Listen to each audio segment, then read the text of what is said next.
Good morning, ladies. It is very early in the morning, and it is a very gloomy day out today. And I am not complaining at all because up here in the north, we have had a serious drought for the last couple of months. I mean, all of our grasses are like brown or tan. And we definitely can use some rain up here. And I am grateful to God that even with the rain, it's still a beautiful day. It's still 70 degrees, which is really out of the norm for us up in the north. Usually by now, all the leaves done fell off the tree, but the leaves are falling slowly but surely. So I am coming to you guys with a early morning update. I just left the RE. Once again, I told you guys I was not going to wait for the positive OPK to come in for my ultrasound because of what happened the last IUI cycle. I ended up with a size 26 follicle, which I felt was way too large. And I explained to the doctor before that I am an early ovulator. So I knew this time it would probably be in my best interest to just come in and make them think that I got the positive OPK so that they can get the ball rolling. And I'm glad I did that because I had the ultrasound, and not only did I have one, but I had two beautiful sized follicles. One a size 19, the other one a size 21, which is the perfect size that the doctors be looking for. And when I tell you my ultrasound tech was so excited, she was like, "Oh my God, it's twins!" She was through the roof. But what she failed to realize is that those two nice, beautiful follicles was on the right side, yet again. And I was so disappointed, so disappointed, because that can only mean one or two things. A, I probably ovulated on the left side last month when they didn't do the IUI when they were supposed to. Or B, I'm one of those women that gets that gets ovulations on the same side every month. I'm not sure which one it is because this is the first time I've ever had my ovulation monitored. So I'm not even going to waste no more time with this IUI crap, because the further I get past July 1st, which is when I turn 45 years old, the more declining my eggs become. So I don't even have time to be wasting with this IUI thing. I'm like really done. And she was really trying to talk me out of it because it was too beautiful. "You sure you don't want to go through it?" I said, "I am most positive." She's like, "Oh my God, I have never had no woman whose follicles was this mature this early in the cycle." She said, "I've never had that."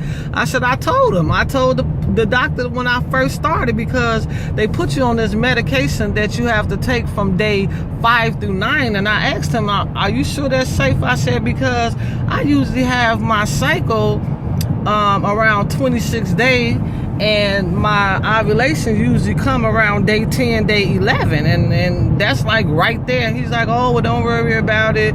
The medication will delay it." Well, the medication is not really delaying it, you know. So I just don't think this IUI thing is working out for me. And I still had to go through the process. I still had to get my blood drawn, and I'm gonna wait for them to send me the message later on, probably gonna tell me to go ahead and trigger, but I'm gonna send them a message back telling them that I'm not going to go through with this cycle. And I've already scheduled my appointment for Tuesday to do a consult with the doctor to go with Plan B. And I'm glad that I did it, because I just found out that he's going to be leaving out of town for 2 weeks. And y'all already know what happened the last time he left out of town. So I'm going to make sure that everything get in place before he leaves, so it won't be no issues when he returns. So that is my story of the day. I have no good news. The only good news that I can get from this is that I'm still producing, good sized follicles. Whether or not they're mature enough to fertilize is another thing. Again, I'm still taking all of my supplements and doing all the healthy things that I'm supposed to be doing, like exercising, yoga, I'm still doing acupuncture. I'm still doing all the things that I'm supposed to be doing for the preparation of pregnancy. So I'm just really hoping that all my hard work pays off. I know the doctor once again is gonna probably tell me trying this in vitro with my own eggs is a slim chance, but if he was willing to do the IUI, you know, IUI have a slimmer chance than in vitro. So I'm gonna go forward with the in vitro. My insurance company pays for 4 retrievals per year, and that even includes donors. They do pay for donor, they just don't pay for the donor fee. So if I decide to go with a donor, a known donor, which I will be going with a known donor, if I decide to go with a known donor, it's going to cost me $2,000 out of my pocket. If I go with a anonymous donor, it's going to cost $7,000 out of my pocket. The only thing my insurance pay for is the anesthetic and the retrieval for the donor. They don't pay if the donor gets sick or something go wrong and the donor end up in the hospital, and they don't pay the donor fee. So I'm responsible for paying the donor fee if I should go that route. But because I get 4 per year, I've already used 6 months out of this year. Because I get 4 per year, I'm going to do 2 using my own first. And then I'm going to move forward with the donor after the second try. But I have faith in myself that it's going to work. I really do. I really believe that I really prepared myself for this. And again, besides that little mishap with my right tube, which again, I'm not even sure if that's just something that happens over time, I really don't have no infertility issues. I've never had infertility issues. I've never had blockage of my tubes. I've had a hysterosalpingogram before, and I've never had a blockage of my tubes. But, you know, the doctor is saying that the dye does go through it, but it just doesn't spill. So when I researched that, I was told that, I read that there's usually some type of blockage at the end of that tube somewhere. So, and again, I don't know if that's an age thing or something happened that I don't remember. I don't know, but I'm just not going to chance that no more. I'm going to move forward. So I'm disappointed, but at the same time, I'm excited to be starting the in vitro process.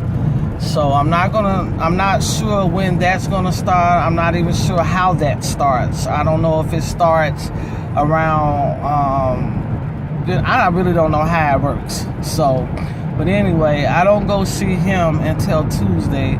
So I'm sure that I will be ovulating within the next couple days. I'm almost positive of that. And other than that, I'll keep you guys informed. I'll let you know after I have my consult, you know, how things is going to get started and when things is going to get started. And I'll go from there, you know.